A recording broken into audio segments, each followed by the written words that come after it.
Hey, you've tuned in to Jim Willis Wonders, and we're going through a 26 series messages on A to Z, like A, B, C, D, like the first three were the attack on America, the attack on our business, and the attack on our Constitution. And these are my wanderings after the 2 week shutdown of the COVID-19, which was unusual. Anyhow, listen to the first one, you'll get the backdrop.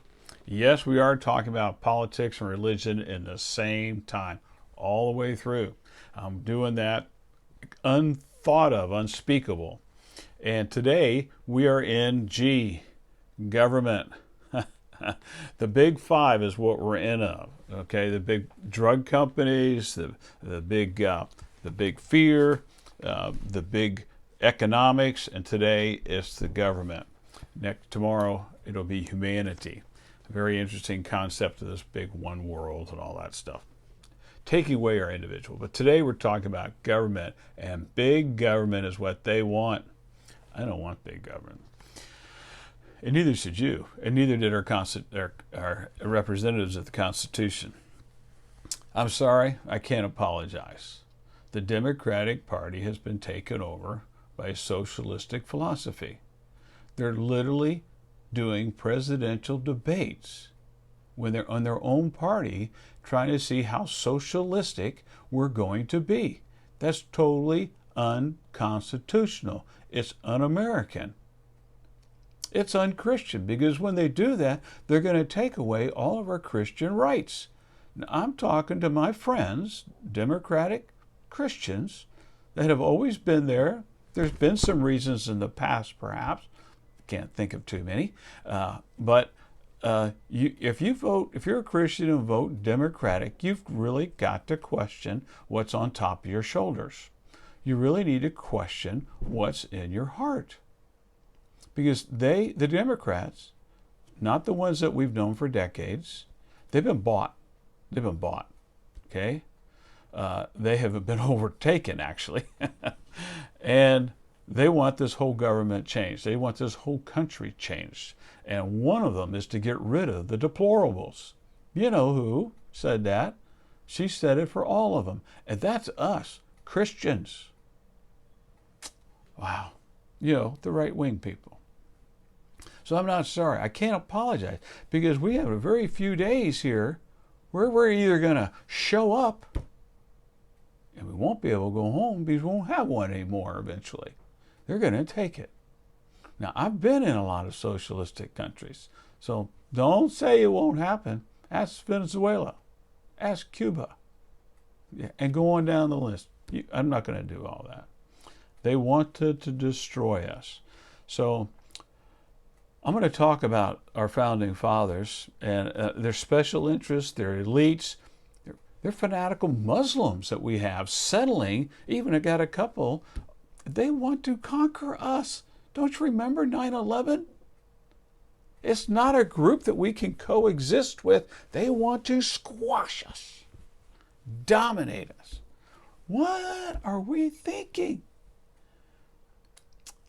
Fanaticals. The fanaticals. So I've got a bunch of clips from all of our founding documents. And I'm not going to read the whole things, but just I know a lot of people haven't read it. I have it in my office, right over here. Got it all laid out. Pledge allegiance. Excuse me.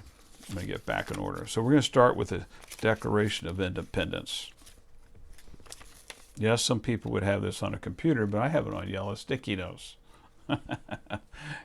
Declaration of Independence starts with, "We hold these truths to be self-evident, that all men are created equal." Now, if we would teach the Constitution in our schools instead of communism, I'm not just saying that. That was done to me a long time ago. And that's why I continually tell you, our schools have been overrun. They want to change our I didn't learn the Constitution. They taught me communism. My senior year in high school, right here in Pinellas County. So don't tell me they're not doing that. It's way worse. That was a long time ago. All right?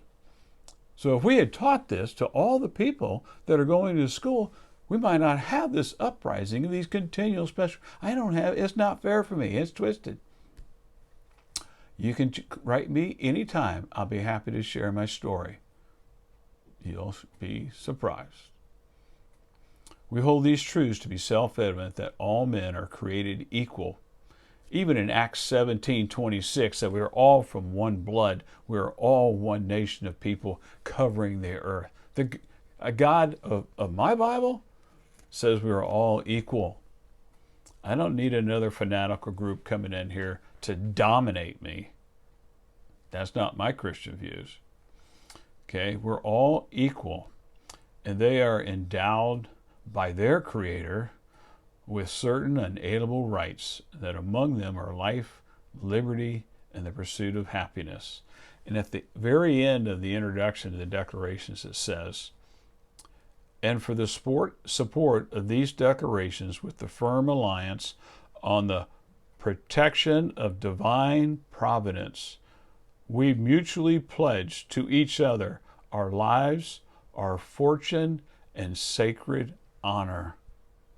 What a great study to find out what our forefathers lost to make this Declaration of Independence. They gave it all. Every one of them has an amazing sacrificing story. They meant it.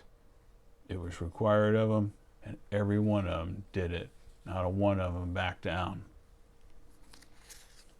Our Pledge of Allegiance. I'm not talking about the government that's being, it is a swamp. It's a cesspool. We've got these career politicians that haven't done it. I'd like to see their tax report.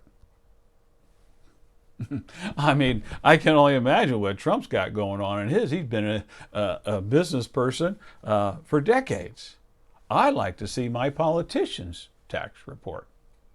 They make so much money, and how come none of them live in my neighborhood? And I live in a good neighborhood. They're more elite, extreme elite. They're a special group of people. They got their own pensions, their own insurance. They don't have anything that we have. They are above us. That's not the public servants that established this legal document called Constitution. They serve the people. I pledge allegiance. Stand up.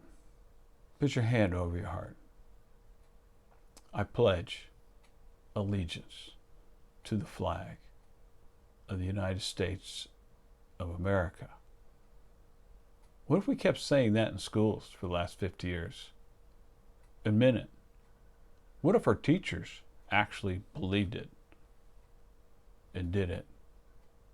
Our principals.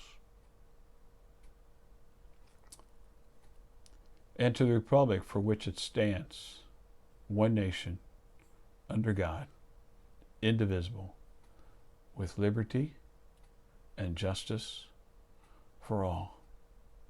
Maybe that little 8-year-old kid who had a terrible home might hear it, say, I have liberty and I can have justice for all. What about that 17-year-old he's got hell all around him, and he's having to stand up in the beginning of school and says, wait, liberty and justice for all? I can get that in this country? How do I get that? I want that. Get rid of those excuses and make a dream come true. I did. The Gettysburg Address.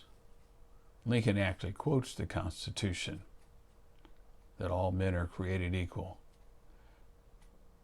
and ends with that the nation under God shall have a new birth of freedom, and that government of the people, by the people, for the people, shall not perish from the earth. He wrote that in the 1800s. We were the only country representing freedom then, and we are the only country that's representing freedom today. You want to give that over? You want to give that away? Don't give in to the hate. Don't give in to the special interest. Stand for your Christian conscience. Stand for your American principles. Don't walk away. Don't shy. This is a time to stand up. our Constitution. We the people, not the government, not the powerful, not the money, not the special interest, on and on. Bill of Rights. Bill of Rights. There's 10 of them. Yeah. The convening of the states at the time of the Constitution expressed desire in order to prevent misconstruction or abuse of powers, and as extending the ground of public confidence in the government. Well, we have drifted drastically from our founding fathers' principles. We have a bunch of people in there that don't know how to interpret the Constitution. We have a bunch of people in public office that don't like the Constitution and want to get it about. This new group of Democrats want to get the Constitution gets in their way to do what they want to do to this country. Are you hearing me? Are you hearing them? The StarSpangled Banner. I'm going to end with this one. A song and a scene during our fight of independence. It has 4 verses, and I want to quote the 4th one. It's kind of like hymns in our church, which I wish we sung more of. There's certain verses we never sing. Well, this one's hardly heard. And StarSpangled Banner. Oh, with an exclamation point. Thus be it ever when free men shall stand between their loved ones and the foe's desolation. Blessed with victory and peace, may our heaven-rescued land promise the power that hath made and preserved us a nation. Then conquer we must, for our cause it is just. And thus be our motto, in God we trust. And the StarSpangled Banner and the triumph shall wave over the land of the free and the home of the brave. I'm wondering how many people want to live in the land of the free, and how many people are willing to be brave and vote their biblical conscience, their American conscience, to stand up for what's right. If we don't, there is no other place for freedom, for Christians to be in safe harbor.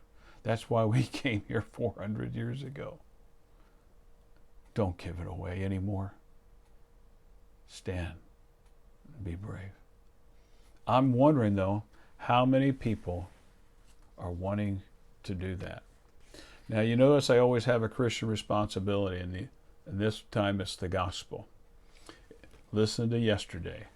I talked about it because I knew I was going to carry on about our freedoms in our country and our government. I love our country. I love our land. I love my God. And I love you. I hope you'll do the right thing. I'm just wondering. Have a blessed day.